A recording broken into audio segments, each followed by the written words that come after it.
분쟁이 생길 경우에 어떤 법정에서 이거를 갖다가 싸울 거냐. 아무래도 좀 가불관계 비슷한 게 재고를 손해보지 않고 터는 법 같은 거 굉장히 많이 있습니다.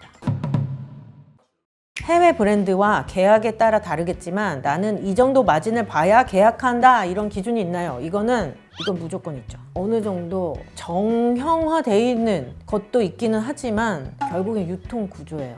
수입자, 도도매가 있고 도도매가 또 도매한테 주고 상품마다 다 달라요. 예를 들어서 유통기한이 있는 상품이 있고 또 유행하는 아이템이 있고 상품을 내가 갖고 왔을 때 그게 아이템마다 수명이 다 다르단 말이에요. 그 수명도 계산을 해야 되고 내가 물건 갖고 와서 그걸 100% 다 팔 수는 없거든. 뭐 내가 70% 판다고 가정을 했을 때 30%는 내가 직접 소비자한테 팔기 때문에 여기는 마진이 클 거고 나머지 40%를 뭐 백화점에 들어간다든지 아니면 뭐 쿠팡에 들어간다든지 할 때 거기에 그들의 마진을 다 계산을 해서 나한테 필요한 마진을 만들 수 있죠.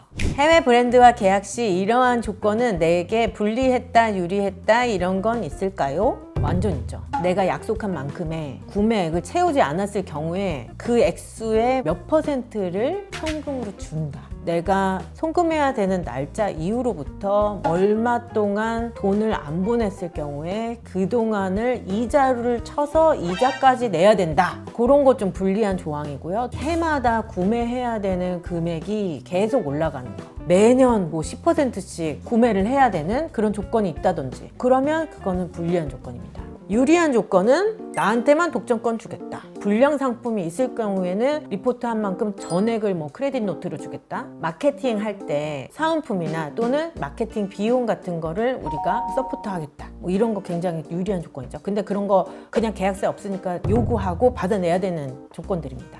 그리고 계약서를 주는 경우도 있고 내가 받는 경우도 있는데 당연히 내가 주는 경우가 훨씬 좋죠. 그럼 나한테 유리한 대로 쓸 거니까. 특히 여기서 중요한 거 뭐냐면 맨 앞줄에 그런 거 있어. 분쟁이 생길 경우에 어떤 법정에서 이거를 갖다가 싸울 거냐. 그때 한국 법정 서울에서 나 이거 싸우는 걸 딱 집어넣어요. 만약에 분쟁이 생길 경우에 내가 뭐 날아가야 될 필요 없고 완전 한국 법이니까 일하기도 당연히 좋겠지. 근데 그게 만약에 뭐 뉴욕에 어디에 법정으로 한다 뭐 이러면 당연히 그건 나한테 불리한 조건. 언니가 계약했을 땐 통화를 어떤 통화로 계산했나요? 해외 계약 시 통화는 어떻게 계약하는 게 유리한가요? 이거는 달러로 하는 겁니다. 통화는 국제적으로 그 기축통화 달러로 하면 됩니다. 통화의 가치가 막 널뛰지 않는 통화로 해야 되기 때문에 달러로 하는 겁니다. 그리고 백화점 유통 마진 계약을 좀 상세히 얘기해 주실 수 있을까요? 백화점과 이러한 이유 때문에 나는 불리했다 유리했다. 백화점이 막 1년 계약 이런 거 안 합니다. 한 달씩 계약하고요. 한 달마다 수수료가 오르락 내리락 할 때도 있었어요. 그런 부분은 아무래도 좀 가불관계 비슷한 게 예전에 좀 있었던 것 같고 매출이 안 좋으면 막 다음 달이라도 나갈 수 있는 상황. 내가 돈을 벌었잖아. 그럼 그 돈을 다음 달 말 막 이럴 때 줘. 결제를 빨리빨리 안 해주는 거지. 사실 내가 버는 돈을 가지고 돈놀이 하고 있다고 봐야 되지. 그것도 다 안 줘. 좀 남겨놔. 왜냐면 내가 퇴점을 했을 때 사람들이 갑자기 환불을 해달라든지 아니면은 뭐 백화점에 집기나 뭐 공간 같은 거 훼손했을 때 그거를 충당한다고. 수선 충당금 같은 거 빼놓고 줘가지고 장사를 한 거 같은데 들어오는 거는 막 다음 달에 들어오고 막 그런 부분 좀 힘들지. 백화점이 사실 이렇게 작은 업체랑 상대하기에는 뭐 엄청나게 큰 파워가 있기 때문에 내가 그들이 계약서를 준 거에 대해서 이걸 수정해 주세요 막 이렇게 그 상황은 당연히 안 되고 유리했을 땐 그거지. 공정거래위원회에서 한번 백화점에 들어가서 백화점 한번 다 쑤셔놔. 그러면 약간 수수료가 좀 낮아져. 내가 어떻게 할 수 있는 건 없고 그렇게 좀 나라에서 뭔가 좀 압박 같은 걸 했을 때 갑자기 이제 MD가 좀 친절하게 해준다든지 뭐 그런 게 있었던 것 같아요. 완제품 수입 때 한국 제작 마진과 장단점을 알 수 있을까요? 완제품을 수입을 하면 나는 그냥 팔기만 하면 되죠. 근데 한국에서 제작을 할 때는 내가 기획해야 되지, 생산해야 되지 하는 게 업무가 아예 완전히 다른 거죠. 수입을 해서 갖고 오면 예상하지 못하게 특정 상품이 많이 잘 팔린다고 해도 그거를 내가 급하게 다시 갖고 와서 팔 수가 없어요. 예상한 정도의 매출밖에 못 내. 근데 한국에서 내가 제작을 했다 그러면 우선은 수량을 엄청 많이 할 수 있기 때문에 많이 팔 수 있는 거지. 세일을 한다고 했을 때도 완제품에서 수입하면은 원가가 이미 좀 높아. 근데 한국에서 제작을 했다. 세일도 많이 할 수 있고 그리고 원가 조절을 해서 더 마진을 크게 볼 수도 있고 장단점이 있죠.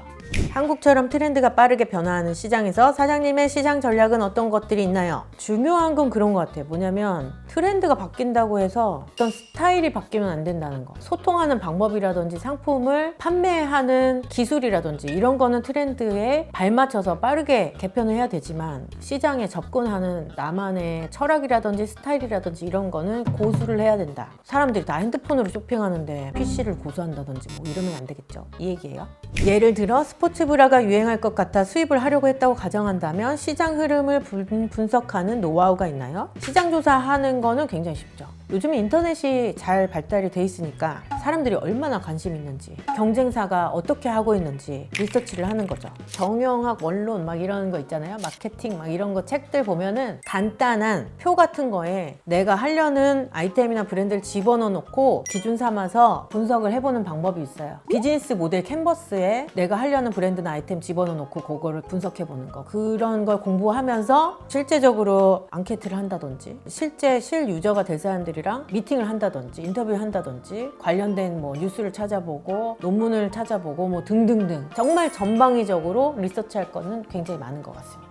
소비자 소비 패턴을 바꾸려고 했는데 되지 않았다라고 하셨는데 시장을 리드하려면 대기업처럼 막대한 자본력 투입 전략밖에 없을까요? 아니면 소비자는 절대 변화시킬 수 없는 것일까요? 소규모 회사는 한국에선 트렌드를 리드할 수 없을까요? 사람들은 늘 골리앗보다는 다윗을 선호한대요. 그리고 루키를 항상 환대한다고 합니다. 트렌드라는 거는 이미 밑에서 올라온 지 좀 오래됐습니다. 스트릿 패션이 하이엔드 패션에 영향을 준 지 오래됐고요. 예전에 발렌시아가에서 뭐 이케아 비슷한 가방을 디자인해가지고 그걸 막 들고 다니고 그랬잖아요. 되게 반짝이는 아이디어나 새로운 생각들 이런 것들이 시장에서 소비자들의 관심을 받을 수는 있다고 생각합니다. 특히나 SNS 같은 거 너무 발달했잖아요. 요즘은 적은 돈을 가지고도 사람들한테 어필하고 보여줄 수 있는 세상이기 때문에 작은 회사들도 충분히 도전해볼 만한 그런 세상이라고 생각합니다. 스포츠 브라가 거품이 빠지기 시작하는 것에 대비한 사장님의 플랜 B는 무엇이 있었나요? 스포츠 브라가 거품이 빠진다고 생각한 적이 좀 없는 것 같습니다. 왜냐면 여자들이 운동을 더 많이 하고 더 어그레시브한 스포츠를 하고 그리고 저의 플랜 B는 언제나 새로운 사업을 하는 겁니다.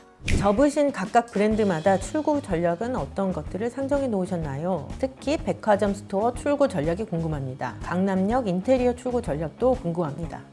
이거 진짜 손 쓰린 거를 이렇게 질문을 하셨는데 출구 전략은 뭐냐면 우선은 재고죠. 백화점이랑 얘기를 잘 해서 재고가 이만큼 있으니 이거를 좀 털고 가자. 행사를 하게 해다오. 에스컬레이터 앞에 있는 뭐 매대 행사, 타지점에 있는 무슨 기획전 행사 뭐 이런 거를 좀 하게 해달라고 하는 거죠. 기존 고객들 리스트 있잖아요. 거기다 이제 연락 문자 하는 거예요. 기존에 우리 물건을 많이 좋아해 주셔서 감사합니다. 40% 할인하니 뭐 와서 많이 사세요. 그러면 전에 얘기한 것처럼 좋은 물건일 경우에는 접는다고 하면 막 사람들이 막 와가지고 다 사갑니다. 강남역 인테리어 출구 전략도 궁금합니다. 저 이거 거짓말 안 하고요. 철수할 안 갔어요. 속상해서. 뭐 쓰레기차 뭐 아껴서 철수하는 법 아니면 뭐 그런 거 있지. 뭐 다 때려 부셨을 때 철근 같은 거나 고철 같은 거 따로 해서 뭐 팔고 당근에서 팔 수 있는 거 많이 팔고 뭐 이런 식으로 해서 최대한 그래도 다 버리는 일 없게 해야지.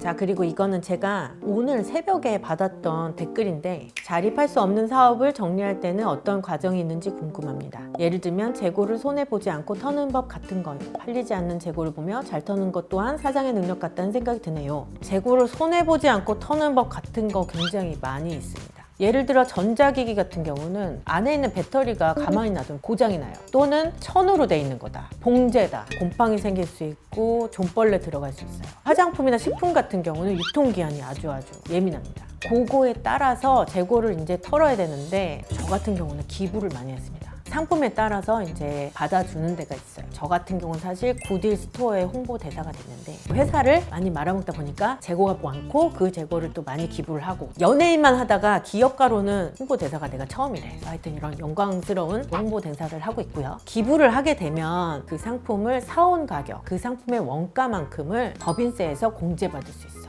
법인세를 아낄 수 있는 방법으로도 기부가 이제 기업에서 많이 쓰고 있고 그 물건을 기부처에서 좋은 데다 쓰시기 때문에 복으로 온다는데 그런 믿음이 있어가지고 기부도 좀 하면은 좋을 것 같고 돈텔마마가 제일 웃긴데 옷이 너무 많이 생겨요. 남자 옷이 너무 많아요. 내가 그래서 진짜 돈텔마마 접으면서 차라리 여자 옷을 할 걸.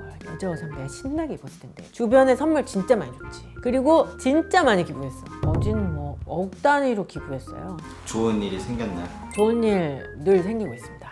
자, 오늘은 Q&A를 진행해 봤는데 재밌게 보셨다면 구독과 좋아요, 알람 설정 부탁드리고 오늘 내용에서도 궁금한 점이 있으면 유튜브에 댓글 달아주면 거의 실시간으로 내가 딱 댓글 빡빡빡 답변 이제 달아주겠다. 그러면 여러분 안녕!